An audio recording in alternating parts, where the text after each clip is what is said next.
Welcome to Geologic. Clear, global, real. Surprise! Idiot! And also, I always say, bad empanada and I don't disagree. Free Palestine! Free Palestine! Free Palestine! The revolution will not be televised. It will be live streamed. It will wear a hoodie, misquote Marx, and ask you to smash that like button.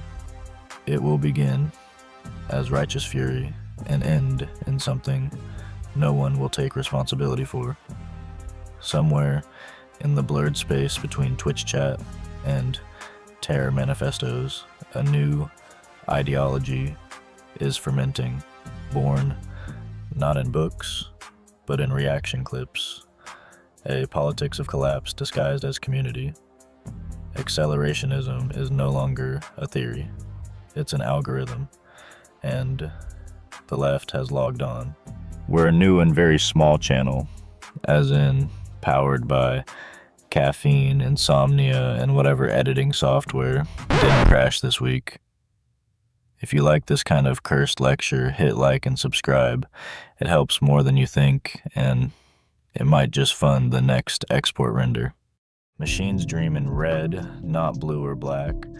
That was always the hidden tension within accelerationism, a philosophical virus coded to ride capitalism until it tears its own skin off. Though often caricatured as a project of the techno-right, the idea's roots split like circuitry across the ideological spectrum. From Marx's infamous quote that capitalism must be allowed to develop its contradictions to the absolute limit, to Deleuze and Guattari's libido-charged schizophrenic machines, the dream was always speed, to push forward, not pull back. But the question, never settled, was this: toward what? The theoretical embryo of left accelerationism was never about violence, but about velocity, about harnessing the technological momentum of capitalism to rupture its foundations. Marx hinted at this in the Grundrisse, where he analyzed the inherent instability of capitalist systems accelerating toward their own demise. Later, French theorists like Deleuze and Guattari would fuse these material insights with psychoanalysis, suggesting that even desire itself is machinic, coded, and circulating through systems beyond the self. Desire was no longer a private matter, it had become a political engine. In the early 2010s, Nick Land's cyberpunk horror vision of right accelerationism took hold in corners of the internet. It fused libertarianism with AI prophecy, peppered with apocalypse.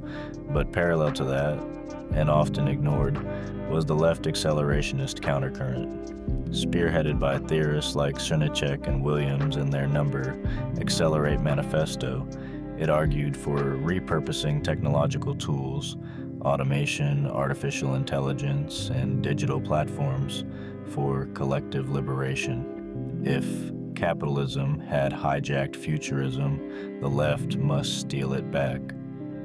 They imagined infrastructures of care built by machines, universal basic income structured by algorithmic governance, a global planning system not for surveillance, but for justice. Their vision was techno-socialism, sleek and planetary. The left, they argued, must abandon its nostalgic Luddism and embrace the future on its own terms, or be left behind in the ashes of history. Still, both sides agreed there would be no breaks. While right accelerationism fantasized about the return of order through chaos, left accelerationism wagered on imminence. That change would emerge not from opposition, but from intensification. This wager, however, proved unstable. Academic momentum faltered, conferences dwindled, texts gathered dust. Some argue that left accelerationism died with its institutional momentum, too abstract, too utopian. Others maintain it didn't die. It mutated, it migrated, it found refuge not in universities, but on Twitch streams, Discord servers, and YouTube debates, where radical language is freed from footnotes and metabolized into vibe. When the machinery of political theory enters digital parasocial space, ideology no longer moves through argument. It moves through affect, charisma, repetition. Rhetoric mutates into mood. What begins as critique becomes performance. And what was performance somewhere along the way becomes permission. Figures like Piker do not cite Cernicek or Deleuze. They don't have to. The themes have already diffused. The rage against capital, the hunger for collapse, the techno-nihilism dressed in memes, all of it circulates downstream, refracted through humor and anger. Accelerationism no longer needs a name. It has become atmosphere. It was a live stream like thousands of others. Hasan Piker, arguably the most prominent socialist streamer, sat beneath ring light and chat scroll, parsing the day's tragedies. But this time, the boundary blurred. A man had attacked Israeli embassy employees near the Capitol Jewish Museum in Washington, D.C. The shooter, Elias Rodriguez, left behind a manifesto that referenced Piker's commentary. Not metaphorically, not obliquely, literally. Twitch suspended Piker for improper handling of terrorist propaganda after he read sections of the manifesto aloud. Critics accused him of platforming violence, of treating a political murder like a content beat. Piker defended himself, claiming a journalistic intent, but the damage rippled outward. The Anti-Defamation League, never quiet in moments like this, called his rhetoric genocidal and potentially deadly. The facts are simple. The implications are not. Some say Piker radicalized no one, that Rodriguez, a disturbed man with a fixation on Israel, merely consumed what aligned with his rage. Others point to the parasocial bond. Thousands watch Piker daily, repeating his slogans, mimicking his tone, internalizing the moral calculus. When violence becomes memeable, who holds the blame? The deeper problem isn't that Piker told anyone to kill, it's that in the hyper-accelerated world of political streaming, outrage becomes intimacy. The streamer becomes father, priest, comrade, and a grim possibility emerges. Maybe you don't need to incite violence explicitly. Maybe it's enough to talk like someone who could. Accelerationism here is not theoretical, it is embodied. It's in the way language is used like a weapon or a sedative. And when systems of injustice remain unmovable, some viewers begin to believe violence is the only lever left to pull. Other streamers push this boundary further. Bad Empanada, an outspoken far-left content creator, is known for incendiary rants that flirt with explicit endorsements of violence. His monologues often invoke revolutionary struggle in romantic terms, drawing analogies to armed resistance, glorifying figures involved in violent uprisings. His delivery, framed by lo-fi visuals and sardonic humor, converts what would be fringe polemic into something eerily digestible. This rhetorical aesthetic, semi-ironic, stylized, rage-drenched, spreads through clips, memes, and re-uploads, stripped of context and reassembled as ideology. When the violence of history is repackaged as aesthetic, it ceases to be history. It becomes aspiration. Even more disturbing is how this rhetoric diffuses into less overtly political figures. Frogan, a streamer with ties to the same orbit, was suspended from Twitch after saying she hoped US soldiers developed PTSD. "I hope you get PTSD," she said, smiling into the camera. It was meant as a provocation, but the intent barely masked a raw contempt. Critics described it as a grotesque trivialization of trauma. Her defenders called it satire. Either way, the damage was done. Moments like these are not anomalies. They are part of a feedback ecosystem. The more shocking the statement, the more attention it garners. Frogan's remarks trended across platforms, drawing waves of both condemnation and praise. But in the end, the algorithm does not care why people click, only that they do. Some argue these are growing pains of a politically awakened generation navigating the aesthetics of power. Others warn that what begins as edginess often ends in dogma. Once violence is spoken about enough, jokingly, angrily, metaphorically, it becomes thinkable. From there, the slide is not so steep. These streams do not merely inform, they saturate. They create environments where extremity is normalized, where viewers are praised for radical language, and where doubt is treated as weakness. The result is a strange new hybrid, part entertainment, part indoctrination, part release valve for a generation raised on disillusionment. And it continues, live 5 nights a week. These environments often become breeding grounds for anti-Semitic rhetoric, cloaked in radical political language. As conflict in the Middle East intensifies, many of these streamers push narratives that conflate legitimate criticism of governments with conspiratorial or demonizing language about Jewish people globally.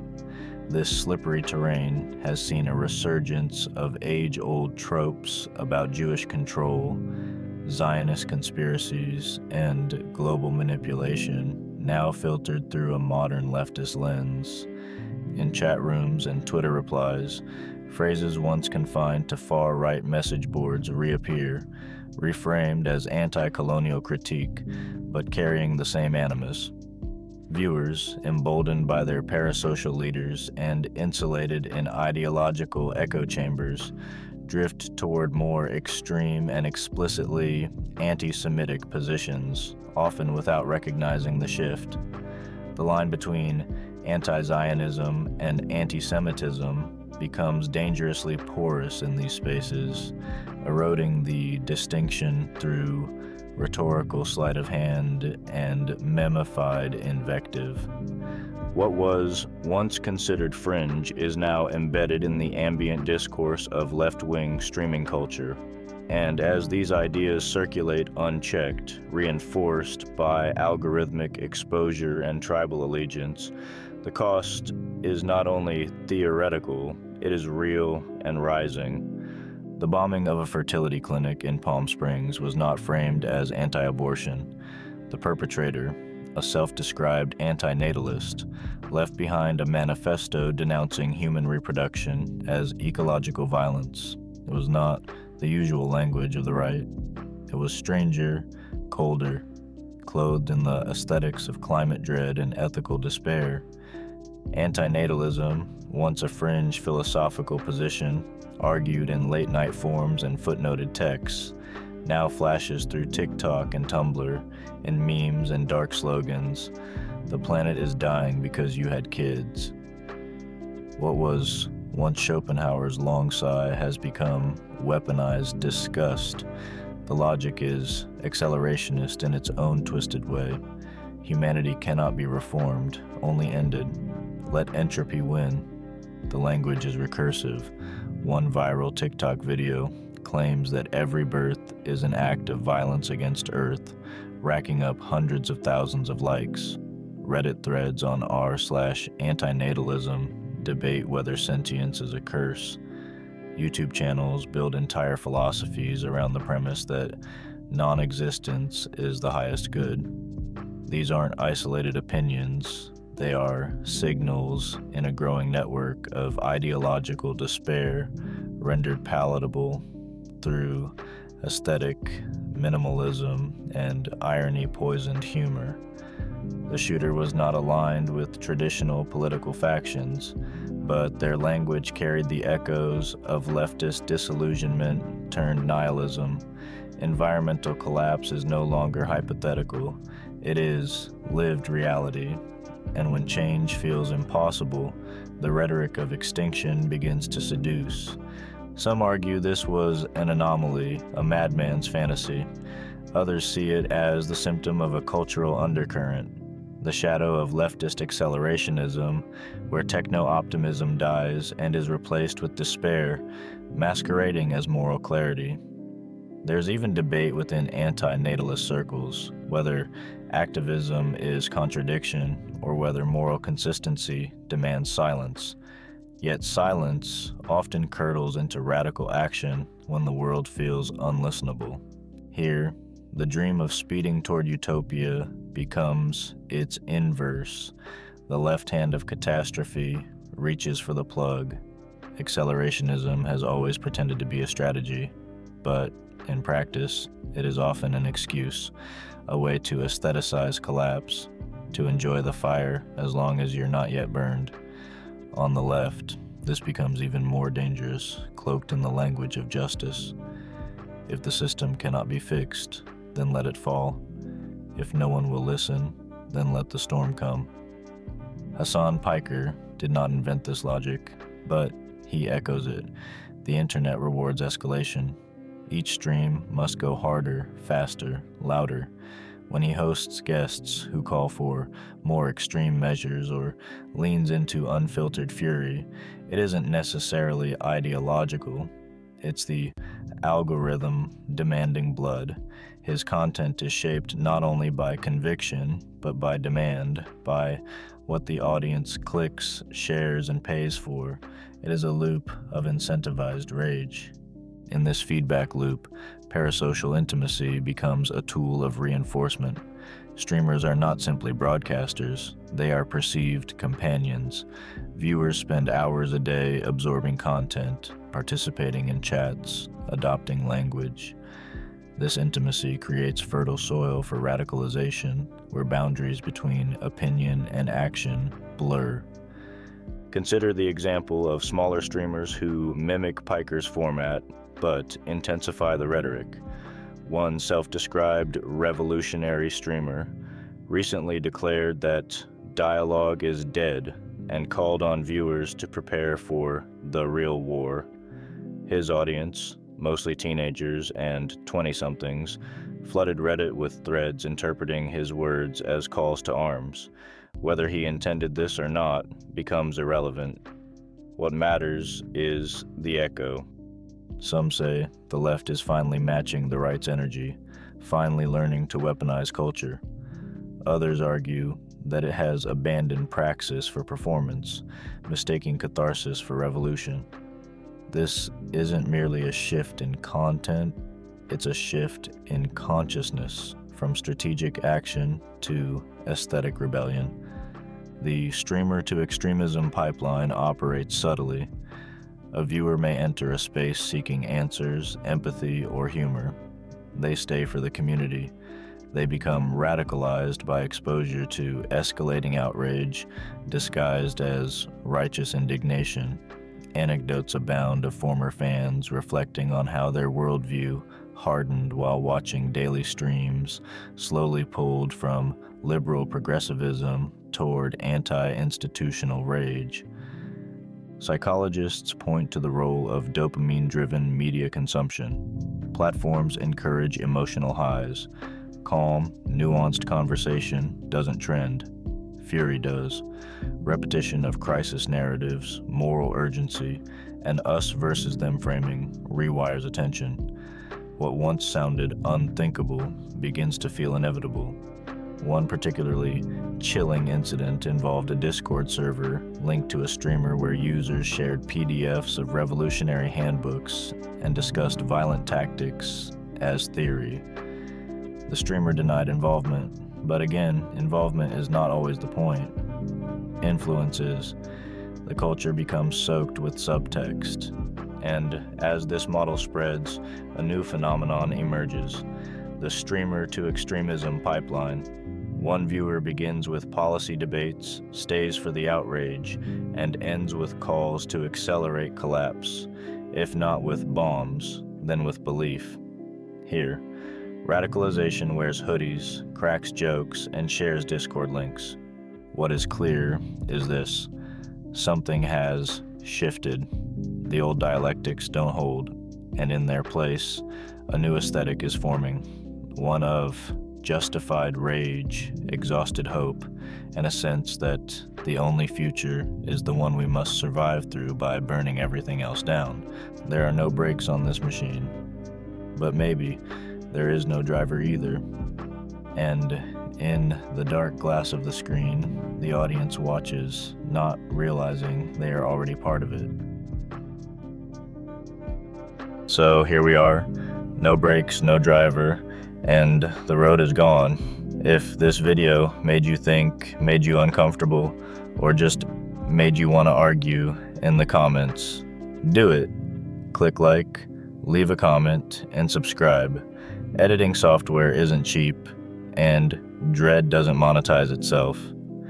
If you want to help me go full Doomer Professor, you can support the channel on Patreon. I'll even throw in a cursed image of myself for your trouble. And before you go, here's a parting riddle. I speak without a mouth, echo without a cause. I grow in the dark and die in the light. What am I?